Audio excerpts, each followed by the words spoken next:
nickname for this street? Morgue Avenue. Morgue Avenue. It's not Morgan, honey. It's Morgue. Which houses have people died in? What houses have been not died in? True epidemic sweeping America, striking without warning. The little girls like Liliana in New Hampshire. He was driving on the bus and he got unconscious. And what? How come? What did he do? He was smoking heroin. Now without a father. Big mistake.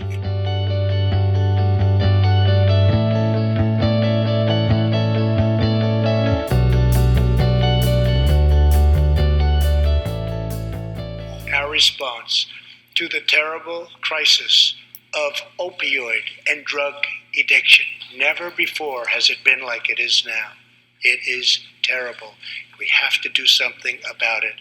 Opioids are natural or synthetic substances that act on opioid receptors in the brain. Your body produces its own opioids in the form of endorphins to naturally relieve pain and make you feel good. Depending on the receptors that the opioid attaches to, they can cause different effects on the body, such as a feeling of euphoria and pain relief. Synthetic opioids come in the form of prescription medication or illicit drugs, such as heroin. These synthetic opioids alter your body's natural production of endorphins. As synthetic opioids are used more frequently, your body's receptors become desensitized to natural and synthetic opioids, continuing to require more opioids to feel the effects over time. This ultimately creates a dependency, in other words, an addiction. Full of aching, somehow our youth would take the blame, worn out the way we let it stay.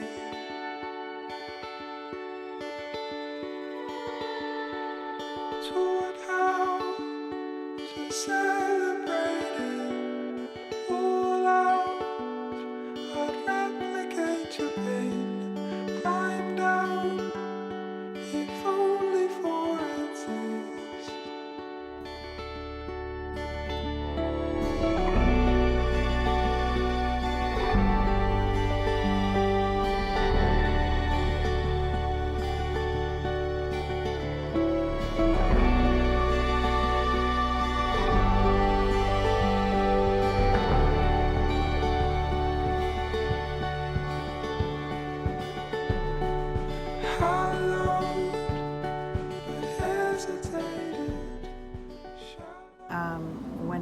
When you say opioids, I consider that being pain medication that falls into the category of narcotics. So I actually worked as a medical scribe here at Rush in the ER last year. So it was interesting seeing it a little bit firsthand last year in terms of watching the different attendings and the PAs and the NPs and their choices as to whether or not to prescribe opioids, whether or not to give them to patients while they're actually actively in the ED, and then now being a medical student who just finished my first year and learning a little bit more from the academic standpoint. I do use opioids in my practice after surgery, after foot surgery.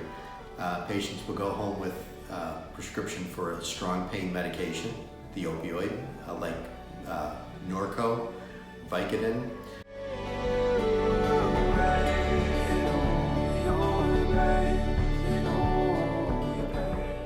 You know, if you're in pain and it limits your ability to move, you know, there's sort of a delicate balance between, you know,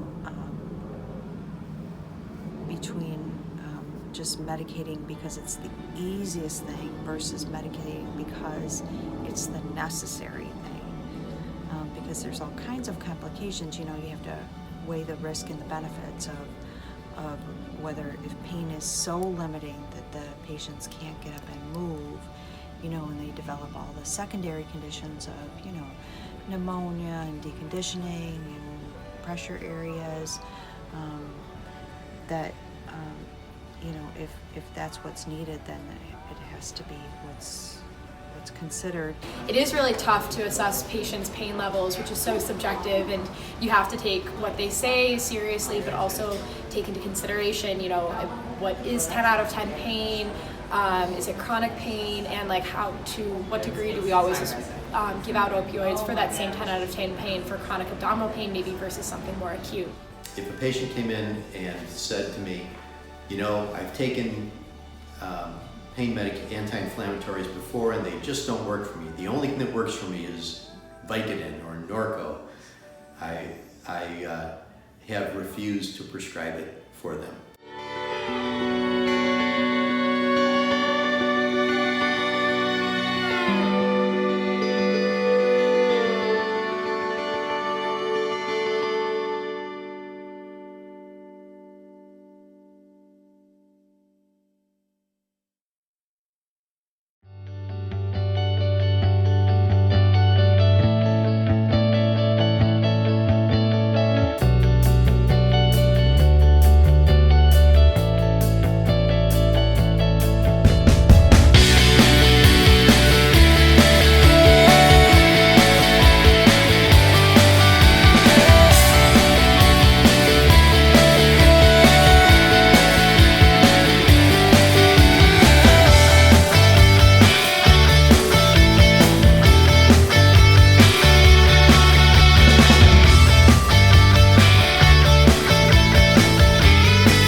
You know, if you can talk a patient through, breathe with a patient, you know, moving through bed mobility, it's amazing how, you know, that can be a much more gentle process with just moving slower and having them, you know, sort of work through it in that way as opposed to medication, at least as an alternative. So I had one patient after surgery on the first foot, and it had been about 10 days, and she had finished her prescription, and she called and needed another one.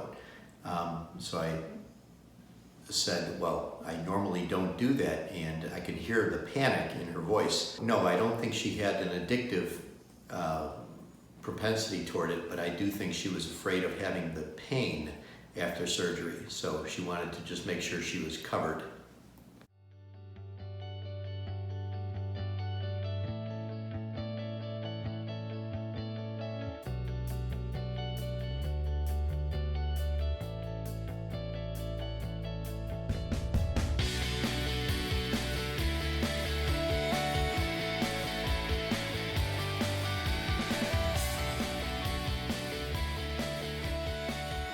So this is where the syringes are. So we have 4 types of insulin syringes, and people usually know what they like. Those are 27 5/8 inch.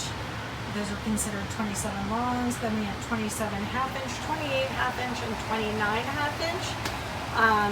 Those are considered various shorts.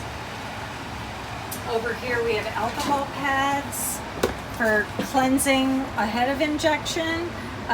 Soap and water is actually superior, but a lot of our folks are transient. We also have sterile water and sterile saline for mixing up your drugs.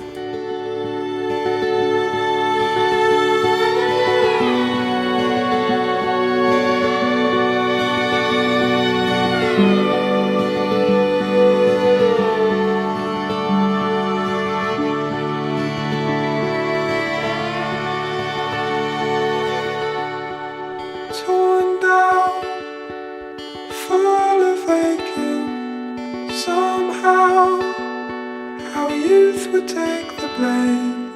Worn out the way we lay.